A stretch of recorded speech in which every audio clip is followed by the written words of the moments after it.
Welcome to Rays of Hope, where inspiration meets possibilities. Join us on this journey as we explore videos that illuminate the path to positivity, resilience, and success. We're diving into what the ego means in Buddhism, the habit of taking a changing experience for a fixed self. You see a comment that stings. Your heart jumps, your shoulders tighten, and you think, why did they say that about me? Or you check a like count, and your mood shifts with the number. Pop culture uses ego to mean pride or arrogance. In Buddhism, ego means something different. It points to the habit of taking changing experiences to be a solid and separate self. This guide explains what the ego in Buddhism really means, why it creates stress, and how to work with it in daily life. You will get clear language, short steps, and real examples you can try today. Buddhism does not hate the self. It teaches that the self is changing and made of parts. Take a breath. The tone here is calm and friendly. By the end, try one small practice. Start simple and notice what shifts. What Buddhism really means by ego, simple terms that make sense. In this context, ego is the habit of saying this flowing experience is me, myself, mine. It is a reflex, not a villain. The habit makes a moving process feel like a solid block. Buddhism describes this using the idea of anatta, no fixed self. You can picture a river or a candle flame. The river looks like one thing, yet water molecules move through. The flame looks steady, yet fuel and air keep changing.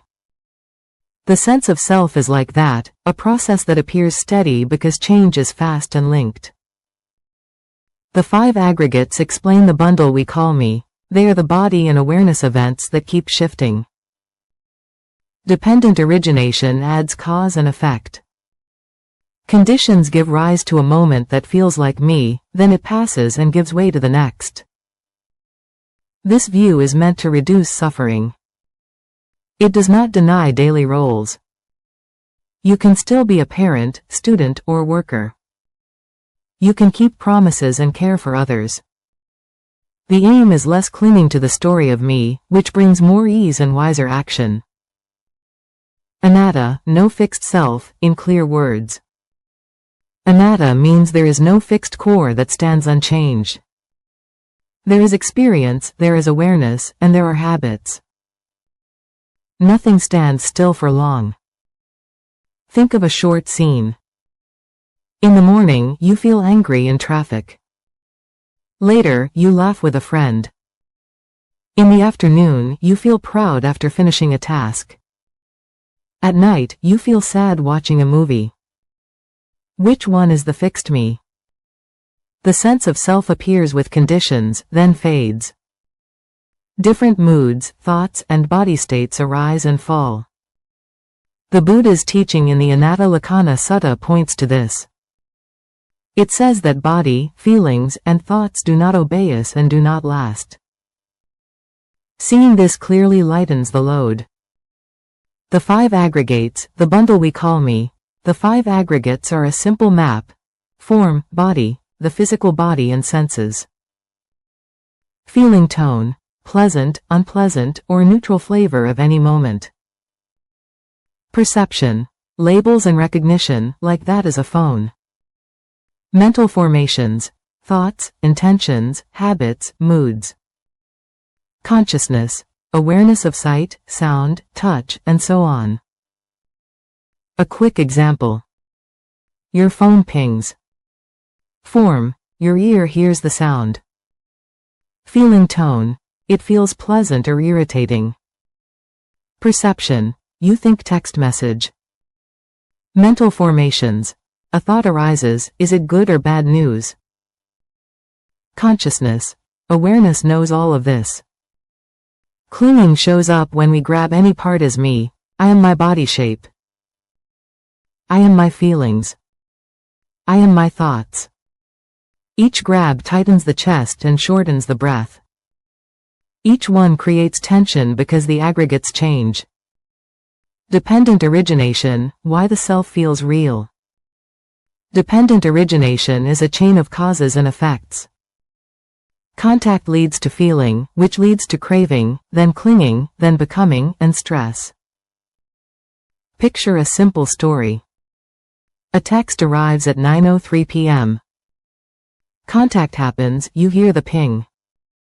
Feeling tone arises, a quick jolt of worry. Craving appears, I want reassurance. Clinging follows, a firm story forms, they must be upset with me. Becoming sets in, you act from that story, you type a sharp reply. Stress grows. Seeing the chain gives choice. If you pause at feeling or at craving, you can change the next link. You might breathe and wait before you reply. The ego grip loosens because you stop feeding the story. Ego and healthy roles, what stays useful? Buddhism does not erase common sense. A functional self helps you show up, set boundaries, and keep your word. The goal is less clinging, not zero personality. Examples from daily life: speaking up at work, with care and clarity. Saying sorry without collapse or excuses. Setting a kind limit with a friend. Planning a project and following through. You can use roles without becoming them. Hold them lightly. Let them serve wisdom and kindness. Why clinging to ego leads to stress and suffering, and how to spot it. Dukkha often translates as stress or unsatisfactoriness. Ego clings to a story about me. Then the three poisons kick in: greed, hatred, and delusion. You know these patterns. Comparing your life on social media and feeling small. Getting defensive in a meeting and talking over others. Taking praise or blame as proof of your worth. The habits repeat because they are practiced often. The benefit of seeing this is real. Less clinging brings more ease and better choices. You still care, but you do not collapse. You still act, but you do not push from fear. The three poisons that feed the ego. Greed, grasping, I must have this. More likes, more praise, more control. Hatred, aversion, I must avoid that. Criticism, discomfort, loss.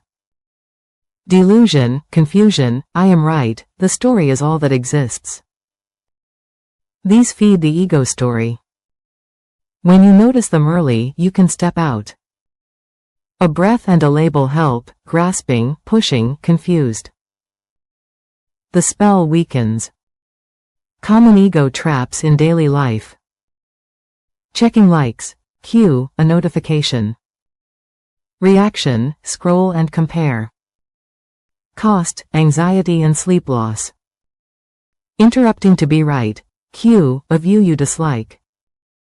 Reaction, talk over others. Cost, trust and team morale. Replaying a mistake. Cue, a memory pops up. Reaction, rumination for hours. Cost, energy and focus. Comparing pay or grades. Cue, a number appears. Reaction, envy or pride swings. Cost, shaky self-worth. People-pleasing. Cue, a request you cannot meet. Reaction, say yes to protect an image. Cost, burnout and resentment. Defensive texting. Cue, a vague message. Reaction, sharp reply. Cost, conflict and regret. Spot the cue, name the reaction, notice the cost. Then choose a small shift. In the next part we'll explore practical steps you can use today. Stay tuned for part 2. Thank you for joining us on this uplifting journey with Rays of Hope. Please comment, like, share, and subscribe to stay tuned for more videos that spark hope and empowerment. Until next time, keep shining brightly. Thank you for watching.